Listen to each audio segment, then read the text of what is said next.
Hi, எல்லாருக்கும் வணக்கம். நீங்கள் தமிழ் வருடப்பிறப்பு எல்லாருக்கும் நல்வாழ்த்துக்கள். என்னுடைய சப்ஸ்கிரைபர் அனைவருக்கும் இனிய சித்திரை வருடப்பிறப்பு நல்வாழ்த்துக்களை தெரிவிச்சுக்கிறேன். எல்லோரும் எப்படி இருக்கீங்க? நல்லா இருக்கீங்களா? நான் எங்கே இருந்தாலும் நம்ம நாட்டு மேலே தான், நம்ம தமிழ் நாட்டு மேலே தான் எனக்கு எல்லா சிந்தனைகளும் இருக்கும். நீங்கள் எல்லாம் நல்லா இருக்கீங்கல்ல? நான் நல்லா இருக்கேன். நான் தக்காளி வெட்டிக்கிட்டு இருக்கேன்.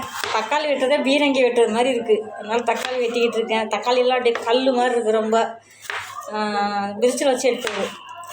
பயங்கரமாக இருக்குது கல் மாதிரி. எல்லோரும் கோயிலுக்கு போங்க. வெயில் அதிகமாக இருக்குது நம்ம ஊரில். எல்லோரும் தண்ணி நல்லா சாப்பிடுங்க.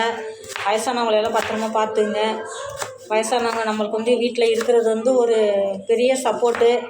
ஒரு சிலர் வயசானவங்களை பெருசாக ரொம்ப தொந்தரவாக நினைக்கிறாங்க. அப்படிலாம் கிடையாது. வயசானவங்க நம்மளுக்கு எந்த அளவுக்கு இருக்கிறாங்களோ அந்த அளவுக்கு நம்மளுக்கு பக்க பலம். அவங்களுடைய அனுபவத்தை நம்மள்கிட்ட சொல்லுவாங்க. நல்லது கெட்டது எல்லாம் புரிஞ்சுக்கிற மாதிரி சொல்லுவாங்க. ஆனால் நம்ம தான் அதை புரிஞ்சுக்க மாட்டேங்கிறோம். புரிஞ்சுக்காமல் நம்ம அவங்கள அலட்சியப்படுத்தி ரொம்ப கஷ்டப்படுத்துகிறோம். அப்படிலாம் பண்ணாதீங்க. வீட்டில் நம்ம வீட்டில் ஒரு பெரியவங்க இருந்தாங்க அப்படின்னா நம்மளுடைய கஷ்டங்கள் எல்லாத்தையும் முன்கூட்டியே நம்மளுக்கு இந்த மாதிரி வருது, இதை பார்த்துங்க அப்படின்னு சொல்கிறவங்க தான் பெரியவங்க.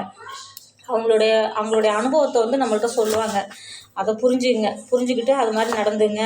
பெரியவங்களை பத்திரமா பார்த்துங்க. குழந்தைங்களையும் பத்திரமா பார்த்துங்க. வெயில் நேரம் தண்ணி நிறையா குடிங்க. வெளில குழந்தையெல்லாம் தூக்கிட்டு போகிற நீங்கள் தயவு செஞ்சு குடையை எடுத்துக்கிட்டு போங்க. தண்ணி கொண்டு போங்க கையில், மறந்துட்டு போகாதீங்க. குழந்தைங்களுக்கு முடிஞ்ச வரைக்கும் தண்ணி நல்லா நிறையா கொடுங்க. சாப்பாடு கொடுக்குறீங்களோ இல்லையா, தண்ணி நல்லா நிறையா கொடுங்க. அப்போ தான் நம்ம வருங்கால சங்கதி நல்லா இருப்பாங்க. அனைவருக்கும் சித்திரைக்கனி நல்வாழ்த்துக்கள். ஓகே, பாய்.